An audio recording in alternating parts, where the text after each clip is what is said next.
السلام عليكم ورحمة الله وبركاته. أهلا وسهلا بكم يا شباب، عاملين إيه؟ يا رب تكونوا بخير. النهاردة الفيديو المنتظر. النهاردة فيديو الأعطال. فيديو مهم جدا، أنا عايزك تركز معايا. لأن من خلال الفيديو ده تعرف إزاي تحدد الأعطال. إيه ده؟ يعني أنا ممكن أصلح أي كارتة إلكترونية. أيوة، أي كارتة إلكترونية تعرف تصلحها، مش شرط كارتة شاشة.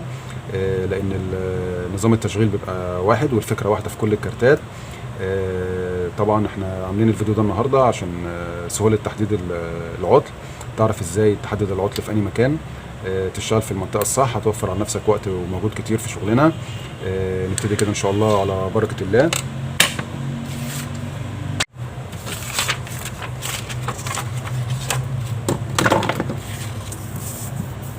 في تحديد العطل يا شباب، احنا بيبقى عندنا دخل التيار بيعدي بينا طبعا على المكثف الكبير، والفولت بيعدي بينا على دوائر الجهاز، دايره الستاند باي، وبعدين الفولت بيتقطع بيطلع لنا ال 5 فولت. 5 فولت اللي هم الستاند باي. بنبقى ماشيين في الاتجاه ده واحنا بنشرح طبعا الكورس بتاعنا. التيار بيبقى ماشي بينا في الاتجاه ده. لا، احنا في اكتشاف الاعطال احنا بنمشي بالعكس. بالعكس اللي هو ازاي يعني؟ دلوقتي لما انا بحط الفيشه بتاعت الجهاز عندي، المفروض لندة الستاند باي بتنور معايا. طيب لندة الستاند باي ما نورتش معايا، بعمل ايه؟ بضطر ارجع اشوف هي مش شغاله ليه. بروح هنا على كارت الباور عندي، بقيس هنا، بشوف البين بتاع ال 5 فولت على انهي رجل في دول، وبقيسهم بالافو بتاعي، بشوف فيه 5 فولت ولا لا. طيب ما لقيتش ال 5 فولت بتاعتي، بلم عدتي وبروح على فين؟ بروح على المكثف الكبير. بنروح على مرحلة الدخل. دي مرحلة الدخل بتاعتنا، اللي هي مرحلة دخول التيار اللي انتوا شايفينها، اللي هي بتبدأ من الفيشة لحد ما بيعدي لنا الفولت على المكثف الكبير. طيب انا دلوقتي قست المكثف الكبير بالملتيمتر بتاعي، ما لقيتش هنا فولت. المفروض يبقى المكثف الكبير هنا 300 فولت. طيب انا قست هنا ما لقيتش 300 فولت، بعمل ايه؟ برجع تاني اجيب الدايره من الاول من عند الفيشه. طيب انا هنا دلوقتي المفروض اتاكد من الفيشه بتاعتي. طب بتاكد من الفيشه ازاي؟ بجيب طبعا الملتيمتر بتاعي على وضع الديود والجرس اللي هو ده، وبجيب طرف الفيشه الاولاني لحد الدخل بتاع الكارته، المفروض يصفر معايا كده، والطرف التاني نفس الوضع، المفروض يصفر معايا كده. واوقات بيبقى عندي هنا مفتاح، خد بالكم من الكلام ده عشان ده جالي منه اعطال. بيبقى في اوقات زرار اون واوف. الزرار ده بعد دخل الكهرباء، المفروض ده اللي بيدخل التيار لمرحله الدخل هنا. واوقات بيجي مثلا عميل، دي حصلت عندي اكتر من مره، ان هو يشيل الجهاز ينقله مثلا من مكانه، يكون بيعزل بيوديه في حته تانية. زرار الاون والاوف بيبقى اوقات بيبقى في الشاشه من تحت في بعض الموديلات. العميل طبعا بيجي يشيله، ايده بتيجي على زرار الاون والاوف ده، والزبون مش عارف ان الجهاز بتاعه فيه زرار اون واوف من تحت. الاقي شايل الجهاز وجاي لي وبيقول لي يا باشمهندس دلوقتي الجهاز بتاعي قطع باور. فجاه كده انا كنت بنقل او كنت بعزل، باجي ابص اجربه لقيته مش شغال. اجي ابص على الجهاز الاقي الزرار ده مفتوح. المفروض الزرار ده بيبقى زرار اون واوف، الجهاز مقفول. اشغل الزرار الاقي الجهاز اشتغل باور طبيعي والدنيا جميله والدنيا زي الفل، ما فيش اي مشكله. فدي حاجه من الحاجات اللي انت برضو لازم تتاكد منها. زرار الباور اللي هو بيبقى بعد فيشه الدخل، لازم تتاكد من الزرار دوت ان هو تمام وشغال وما فيش اي مشكله. طيب انا دلوقتي قست على وضع الصفاره الفيشه بتاعتي، لقيت الفيشه تمام على الطرفين. طيب انا دلوقتي ما لقيتش بوصل كده، بتاكد من الفيشه، لقيت الفيشه مش موصله، فيها قطع. يبقى في عندي في مشكله فين؟ في الفيشه. يبقى الفيشه النهارده تعمل معايا العطل؟ تعمل معاك العطل. يبقى اول عطل عندنا الفيشه لما يكون فيها مشكله. تاني عطل عندنا زرار الباور، اوقات زرار الباور بيبقى فيه مشكله. طيب لقيت الفيشه تمام ولقيت زرار الباور تمام والدنيا جميله ومفيش اي مشكله، بروح هنا ايه؟ على الفيوز. طيب بقينا بقيس على الفيوز، لقيت الفيوز شغال تمام مفيش مشكله. طيب عندنا المقاومه ال NTC، المقاومه الحراريه. طبعا ديت انتوا عارفين لما درجه الحراره بتزيد المقاومه ديت بيحصل فيها اوبن، بتقطع من جوه. يبقى انا المفروض دلوقتي اقيسها على وضع الصفاره، المفروض اقيس من هنا لهنا يديني صفاره زي كده. طيب انا قست من هنا لهنا لقيته اداني وضع صفاره، تمام. طب ما لقيتش وضع صفاره يبقى المقاومه دي فيها ايه؟ مشكله. يبقى تالت مشكله عندنا المقاومه الحراريه. وتاني مشكله عندنا الفيوز. دي الحاجات اللي بتعمل معانا ايه؟ الاعطال. طيب تالت حاجه معانا واحنا ماشيين لقينا هنا ايه؟ الفيروستور. طب الفيروستور ده وظيفته ايه؟ ده بيبقى حمايه. طب ليه؟ عشان خاطر التيار لما يجي يعلى على مرحله الدخل والتيار عالي عن الجهد المظبوط عليه طبعا بيعمل شورت، والشورت ده طبعا بيوصل طرفين الكهرباء ببعض، يعمل شورت، تلاقي الفيوز قطع وتلاقي المقاومه دي قطعت في نفس الوقت. يبقى احنا تالت مكون بنتاكد منه ايه؟ الفيروستور. يبقى ده رابع مكون معانا.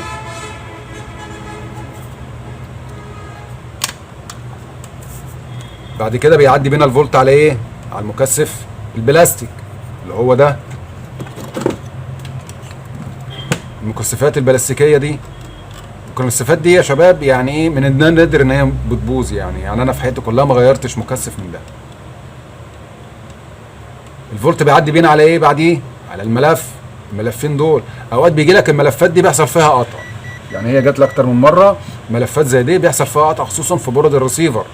الملفات دي عباره عن طرفين متوصلين ببعض، يعني ده ملف وده ملف اللي هما الطرفين دول. الطرف ده بيوصل المسار من المكثف ده للمكثف اللي بعده، والطرف ده بيوصل من المكثف ده للمكثف اللي بعده زي ما انتم شايفين كده. طيب احنا دلوقتي عديت المرحله ديت ولقيت في صفاره من هنا لهنا، طرف الملف من هنا شغال وطرف الملف من هنا مدي معايا صفاره، يبقى هو متوصل. كذلك طرف الملف التاني اللي بعديه، ده طرف ملف وده طرف ملف موصل للناحيه التانيه اللي هم دول. قستهم على وضع الصفاره لقيتهم برضو موصلين معايا تمام. بروح على فين؟ على البريدج الموحد، وانا كنت شرحت البريدج ده في فيديوهات فاتت. قلت الرجلين اللي بيبقوا في النص بيبقوا رجل داخل التيار المتردد، وبعدين بيطلع لنا على الرجل اليمين والرجل الشمال، والشطفه اللي في البريدج هنا دي بتحدد لنا القطب الموجب. يبقى التيار بيخش لنا من هنا اي سي، بيطلع لنا على طرفين البريدج دي سي، يروح لنا فين؟ على المكثف الكبير. طيب انا قس لحد هنا المسار ماشي معايا مفروض من الفيشه لحد البريدج.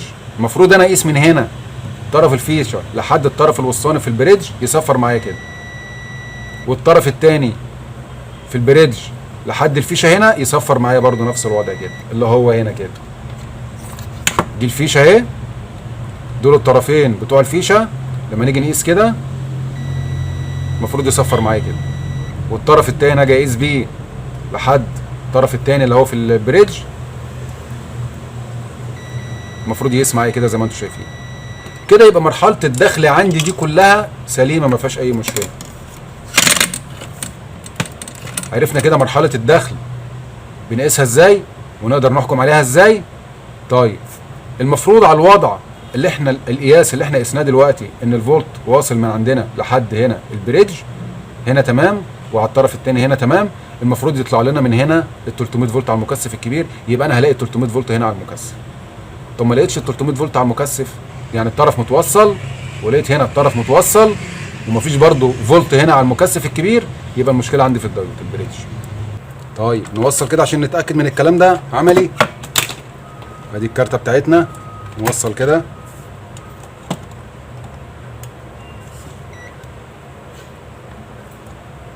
نجيب على وضع الاي سي،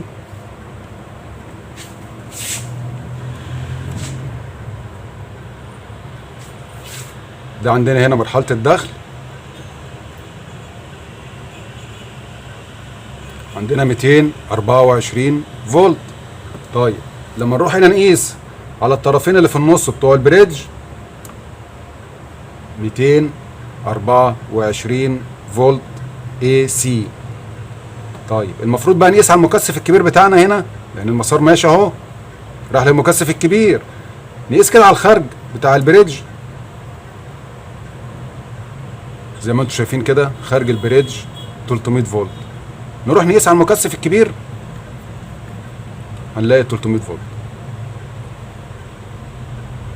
يبقى كده في حالة دايرة الدخل كلها سليمة، الموحد البريدج سليم، ووصل بينا الفولت لحد المكثف الكبير 300 فولت، يبقى كده مرحلة الدخل كلها عندنا سليمة ما فيهاش أي مشكلة. طيب بس برضه ما فيش 5 فولت ستاند باي طالعين، يعني أنا قست ال 5 فولت ما لقيتهمش خارجين على الكارتة، وقست من مرحلة الدخل تمام، البريدج تمام، رحت لحد المكثف الكبير عليه الفولت تمام. طب المشكلة في ايه؟ هروح فين تاني هنا في الكارتة؟ هاخد بعضي واروح على دايرة ال5 فولت ستاند باي. نفصل بس كده باور.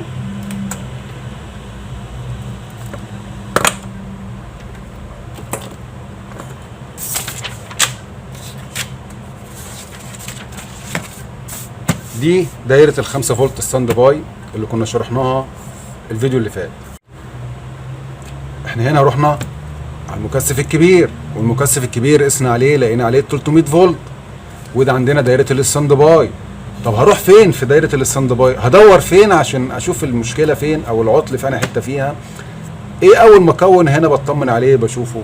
اول مكون هنا ببص عليه مصفة التقطيع بتاع دايره الستاند باي اللي هو ده، شايفينه؟ ده المصفت الاساسي بتاع دايره ال5 فولت ستاند باي اللي بيقطع لنا الفولت على ايه؟ على المحول، يخرج لنا الفولت ال5 فولت باي الناحيه الثانيه. طيب بنطمن عليه ازاي؟ هنجيب المالتي ميتر بتاعنا على وضع الديوت والجرس، ونقيس بين اطرافه اللي هو الجيت والدرين والسورس. المفروض لما نيجي نقيس بين اطرافه ما نلاقيش صفاره كده،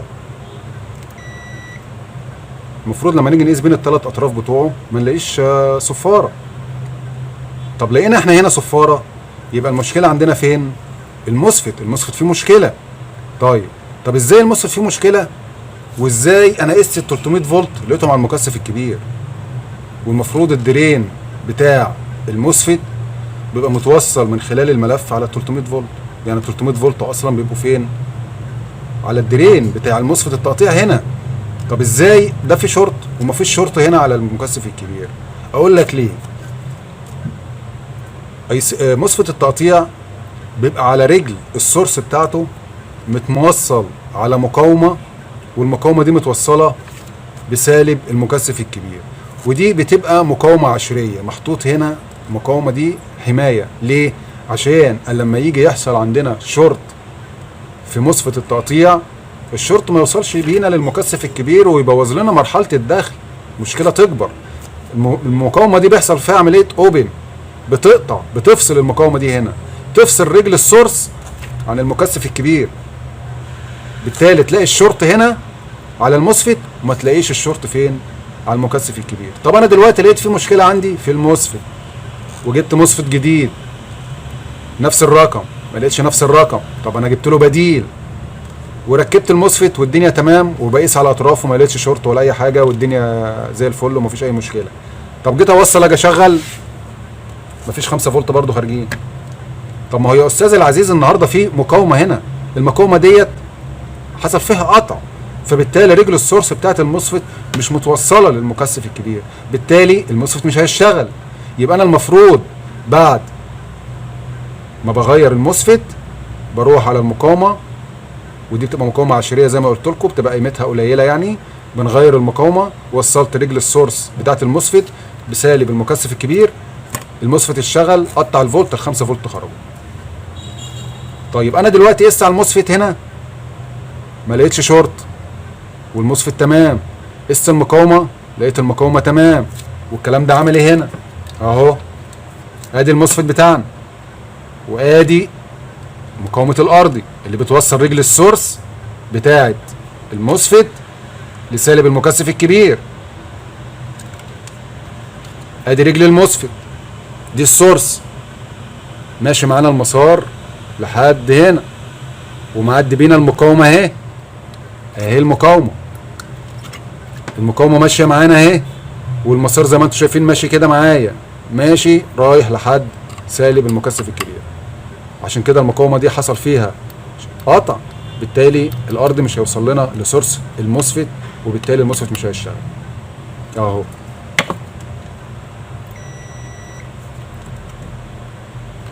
ده السورس بتاع الموسفيت، وصل بينا لحد اول طرف من المقاومه، طرف المقاومه معدي بينا الناحيه الثانيه، يبقى السورس ماشي بينا لحد هنا. الطرف الثاني من المقاومه ماشي بينا المسار لحد سالب المكثف الكبير زي ما انتم شايفين كده. لحد كده تمام. طيب انا قست هنا على الموسفيت، لقيت الموسفيت تمام مفيش فيه شورت والمقاومه سليمه. طيب ايه المرحله اللي بعد كده اللي انا بروح اطمن عليها واشوف المشكله فين؟ تاني مرحله بعد مرحله الموسفيت بروح اشوف الفولت الفي سي سي على المكثف الصغير ولا لا، اللي هو ال 47 على 50، اللي هو مكثف التغذيه اللي بيودي الفولت لاي سي التقطيع، عشان اي سي التقطيع يشتغل يبعت نبضات للموسفيت يقطع الفولت على المحول. الفولت الفي سي سي اللي هو ال 15 فولت. طيب الفولت ده بيبقى فين؟ على المكثف اهو، ده المكثف الصغير في سي سي ال 15 فولت الخاصين بتغذيه اي سي التقطيع بتاع ال 5 فولت. طيب انا قست على المكثف هنا ما لقيتش عليه فولت. طيب ايه المسؤول عن ال 15 فولت اللي بيبقوا على المكثف الصغير هنا؟ بيجوا منين؟ بص لو تلاحظ معايا كده، الملف الثاني من المحول متوصل بسالب المكثف ومعدي بينا الناحيه الثانيه الطرف الثاني من الملف، وماشي بينا على مقاومه. طب المقاومه دي لو فيها قطع الفولت هيوصل لحد المكثف؟ لا مش هيوصل. طيب قس المقاومه، لقيت المقاومه دي سليمه. طب انا قست الديود، لقيت الديود عليه شورت، يبقى الفولت هيوصل هنا للمكثف؟ لا مش هيوصل، يبقى انا اغير الديود. طب لقيت الديود سليم، المفروض الاقي 15 فولت على المكثف. طيب انا ما لقيتش 15 فولت برضو على المكثف، هنروح فين؟ طيب هنقيس كده الفولت على المكثف الصغير، عليه 15 فولت. طيب دلوقتي انا قست على المكثف هنا الصغير، نفصل بس الكهرباء، ما لقيتش هنا ال 15 فولت. طب اعمل ايه؟ اروح فين؟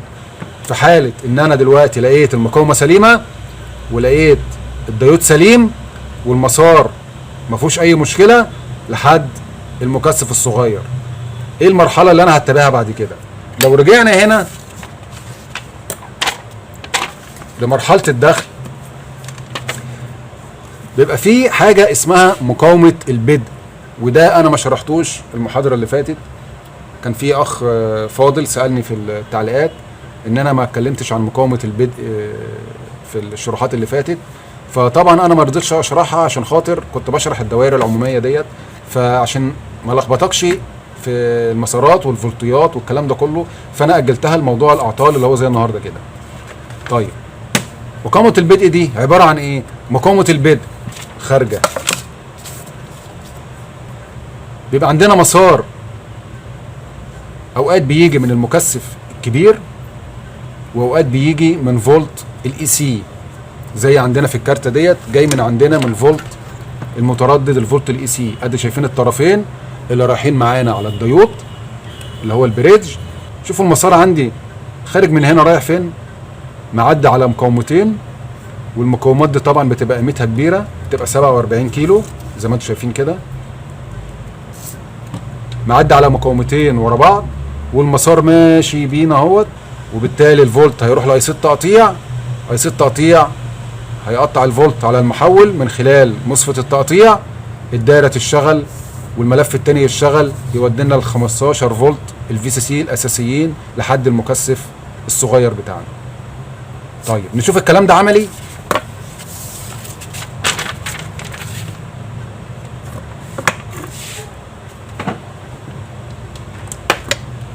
احنا عندنا هنا ده الملف التاني في المحول. ركز معايا عشان الكلام ده مهم.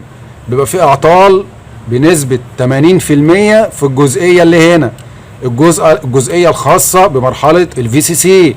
ما بنلاقيش جهد الفي سي سي في الدايرة. يبقى احنا نتتبع المسار ازاي؟ ده الملف التاني اللي هو ده،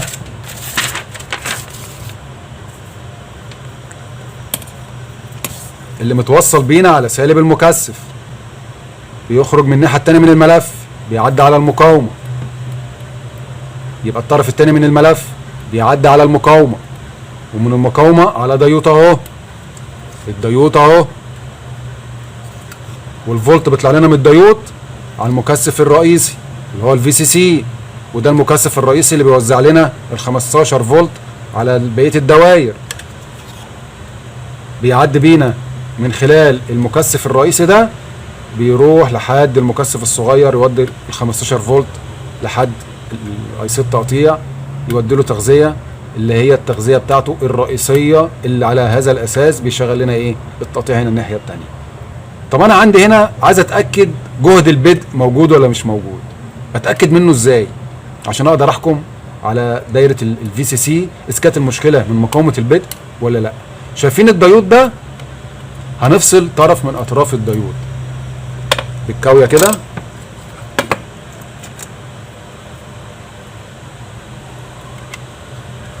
هنفصل طرف الديود ده كده،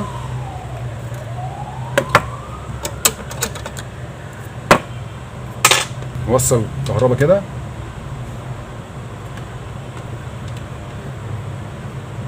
نيجي نقيس ال 15 فولت اللي كانوا موجودين. بصوا يا شباب، شايفين الفولت؟ كان 15 فولت.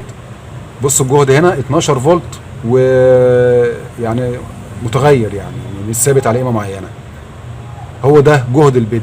بيروح جهد بسيط لاي سي التقطيع من خلال مقاومه البدء اللي هنا، بحيث تديله امر تشغيل في اول المرحله، بحيث ان هو يشغل المحول. وبعد ما المحول بيشتغل، الملف الثاني بيبعت له الفي سي سي الاساسيين اللي بيشغلوه خلال مرحله تشغيل الجهاز. زي ما انتم شايفين كده، ما عادش موجود ال 15 فولت اللي احنا قسناهم في الاول. انا هكتفي بالقدر ده النهارده، وان شاء الله الفيديو الجاي هنكمل بقيه دايره الستاند باي واعطالها، ودايره ال 12 وال 24، ودايره رفع القدره. وهنشوف في حالة لو ما لقيناش المكونات بتاعتها ازاي نقدر نشوف البدايل اللي تقدر تشتغل معانا بأداء كويس. يا رب نكون استفدنا بالحلقة، وان شاء الله اشوفكم في فيديوهات جاية، والسلام عليكم ورحمة الله وبركاته.